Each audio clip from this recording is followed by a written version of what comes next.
Okay, I got a little confused toward the end of the last class and didn't pick up this last little bit we did.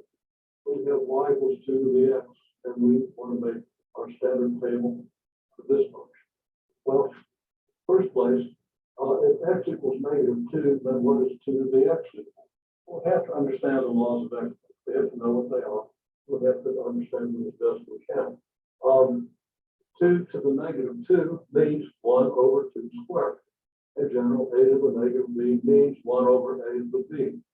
We'll see here in a minute why at least a reasonable explanation allow you to understand this a little better, but that's the rule. So 2 to the -2 is 1 over 2 squared. Now that's easy, then that's 1 over 4. If x is -1, then we get 2 to the -1. And that's just 1 over 2 to the 1, and 2 to the 1 is just 2, so it's 1 over 2. Now, at -1/2, we would get 2 to the -1/2. That would be 1 over 2 to the 1/2. 2 to the 1/2 is the square root of 2, so we have 1 over the square root of 2.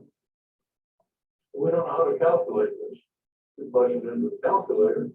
It comes out about 0.7. But we can't calculate it. You don't know how to calculate it. I know how to calculate it. But to calculate it would take an infinite amount of time because there's never any m to the decimal expansion of, or the decimal expression of the square root of 2. Okay, it starts 1.414, but it just goes on forever. So you keep calculating and keep calculating, you never get to the end. Any time you get, if you get 1,000 places of that, well, there's another one after that, and another one after that, and there's no way to predict. There's no pattern that we can comprehend. There's no pattern for these numbers. Okay, so we can't calculate it, so we're not going to use it. We're going to just stick x values that give us exact y values that we can express as fractions. Okay, rational numbers. They're equivalently as terminating decimals. Okay, so we cross this out. We're going to have to include -1/2 in the domain of y equals 2 to the x. Now, if x is 0, 2 to the 0 is what? Now, half of people or more will write down 0 for 2 to the 0. 2 to the 0 is not 0. Okay, 2 to the 0 is 1.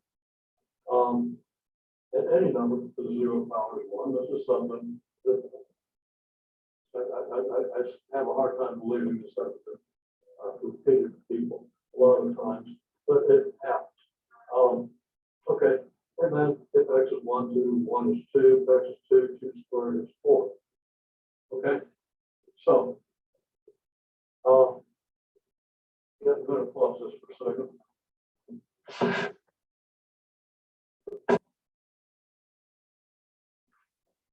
Okay, so now we have a table of values: 1/4, 1/2, 1, 2, 4, corresponding to x equals -2, -1, 2, and 1, 2. And we can plot. You get a plot that looks like this. At -2, x is 1/4. So there it is. At -1, x is 1/2. So there it is. At x equals 0, y is 1. At x equals 1, y is 2. At x equals 2, y is 4. We get this graph. This is exponential growth. This is very important. It's like unrestricted population growth or the growth of an investment that grows at a regular rate.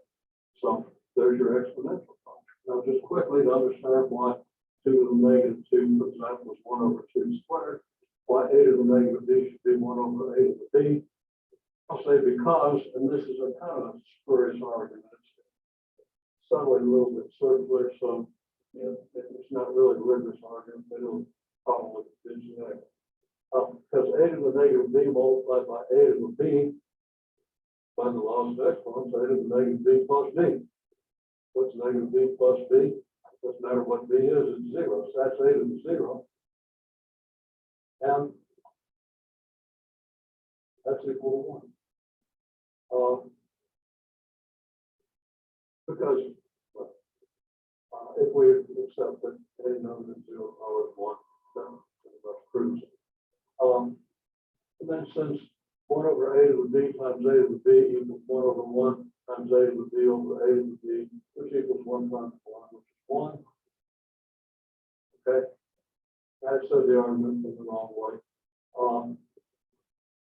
But if we define A to the negative B to be 1 over A to the B, this is equal to 1. This has to be equal to 1. A to the negative B times A to the negative B is the same thing.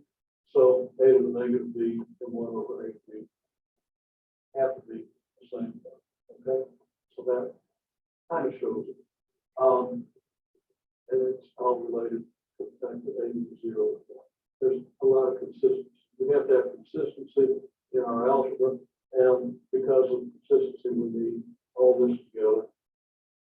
Pretty much convinces us that any number to 0 has to be 1, and A to the negative B for any A is equal to 1 over A to the negative power B. It's the reciprocal of that power.